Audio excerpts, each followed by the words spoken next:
আমার চ্যানেলে স্বাগত।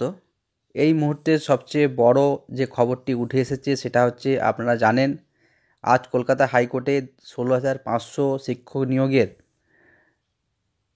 সেই নিয়োগকে কেন্দ্র করে যে সমস্ত বিভ্রান্তি তৈরি হয়েছিল এবং যে সমস্ত অনিয়মগুলি দেখা দিয়েছিল তার উপর বেশ করে 6টি মামলা নথিভুক্ত হয়েছিল গত সপ্তাহে।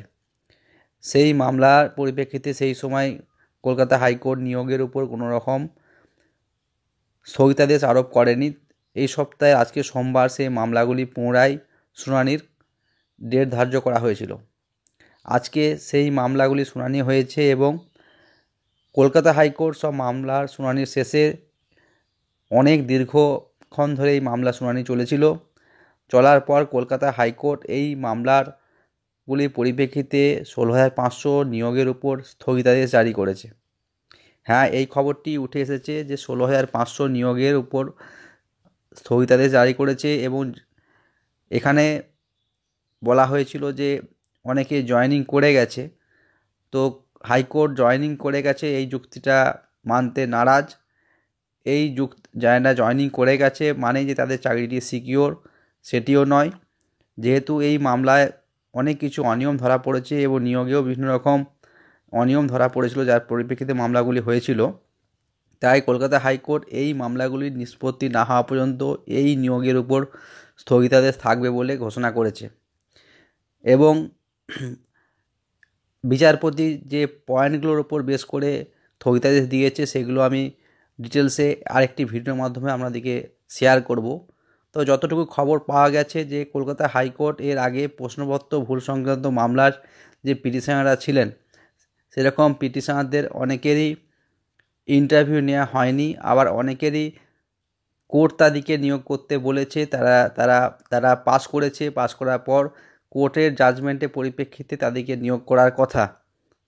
কিন্তু এরকম অনেক ক্যান্ডিডেট আছে যারা কোর্টের জাজমেন্ট পাওয়ার পরেও রাজ্য সরকার তাদের ভ্যাকেন্সি নেই এই যুক্তি দেখিয়ে এতদিন ধরে নিয়োগ করেনি, অথচ তাদেরকে নিয়োগ না করে নতুন বিজ্ঞপ্তি বার করে আবার সেই প্যানেল থেকে বা সেই পরীক্ষা যারা দিয়েছে 14 সালে তাদের থেকে নতুন করে নিয়োগ শুরু করেছে।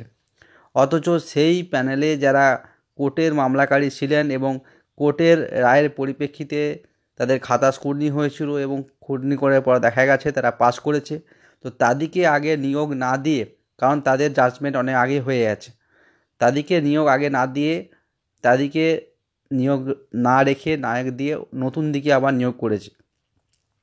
এছাড়া আপনারা জানেন যে এই মেরিট লিস্ট, সেই মেরিট লিস্টে অনেকগুলো অনিয়ম ধরা পড়েছে, অর্থাৎ কমপ্লিট মেরিট লিস্ট এখানে প্রকাশ করা হয়নি। কে কত স্কোর করেছে, টেটে কত মার্কস পেয়েছে, ইন্টারভিউ কত মার্কস পেয়েছে, টোটাল একাডেমিকে কত পেয়েছে, ওভারঅল সে কত পেয়েছে, এইগুলো মেরিট লিস্টে সেরকম কিছু প্রকাশ হয়নি। তার র্যাঙ্ক কত সেটাও ওই লিস্ট আপনার মেরিট লিস্টে নেই, তবে যে ডিপিএসসিতে যে লিস্ট আনা হয়েছে তাতে তার র্যাঙ্ক শো করছে। কিন্তু যারা পাস করতে পারলো না বা যারা ডাক পেলো না এখনও পর্যন্ত, তাদের কত র্যাঙ্ক, তারা কত মার্কস পেয়েছে টেটে, তারা একাডেমিকে কত পেয়েছে, বা তাদের টোটাল ওভারঅল মার্কস কত আছে, যারা র্যাঙ্ক করেছে তাদের থেকে তাদের র্যাঙ্কটা কত দূরে আছে, অনেক কিছু এই সংক্রান্ত ব্যাপারে তথ্য প্রকাশ করা হয়নি। এছাড়া এই কাউন্সেলিংয়ের যে পদ্ধতি ঘিরে অসংখ্য ভুরি অভিযোগ উঠেছে। কাউন্সেলিং ডাক পেয়েছে, সেখানে গিয়ে দেখা গেছে যে পর্ষদে তাদের লিস্টে নাম নেই, তাদেরকে স্টেট লেভেল কাউন্সেলিংয়ের জন্য বলা হচ্ছে। আবার কাউন্সেলিংয়ে ডাক পেয়েছে কিন্তু তাদের কাছে সেরকম কোনো ইনফরমেশন নেই যে কবে তাদের কাউন্সেলিং হবে। ডেলি ডিপিএসসি যেতে হচ্ছে, গিয়ে ঘুরে ফিরে আসতে হচ্ছে, এরকম একটা বিশৃঙ্খলার ব্যাপার। তো যাই হোক, এই নিয়োগে অতি তৎপরতা দেখাতে গিয়েছিল নিয়োগের ক্ষেত্রে, যার জন্য হয়তো কোনো জায়গায় কোনো ভুল ত্রুটি রয়ে গেছে। তো কলকাতা হাইকোর্ট এই নিয়োগের উপর স্থগিতাদেশ দিয়েছে। যে খবরটি প্রকাশিত হয়েছে সেটাও আপনার সঙ্গে শেয়ার করছি।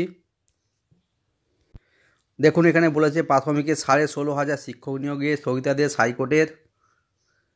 উচ্চ প্রাথমিকের মতো এবার প্রাথমিকেও শিক্ষক নিয়োগে বড়সড় ধাক্কা খেল রাজ্য। ভোটের মুখে 16,500 শূন্যপদে প্রাথমিক শিক্ষক নিয়োগের কথা থাকলেও তা আপাতত স্থগিতাদেশ করে দিয়েছে কলকাতা হাইকোর্ট।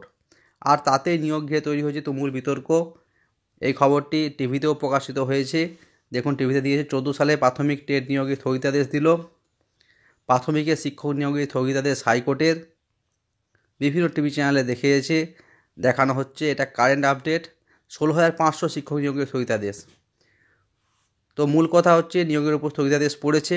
এরপর নতুন কি আপডেট আসে অবশ্যই আপনাদের তার জন্য ধৈর্য ধরে বসে থাকতে হবে, এবং ফার্দার আপডেট আপনাদেরকে টোটাল ডিটেলসে আমি নিয়ে আসবো, এসে আর একটি ভিডিওর মাধ্যমে আপনার সঙ্গে শেয়ার করব। এইটুকুই শেয়ার করলাম। ভালো থাকবেন, সুস্থ থাকবেন। Thank you.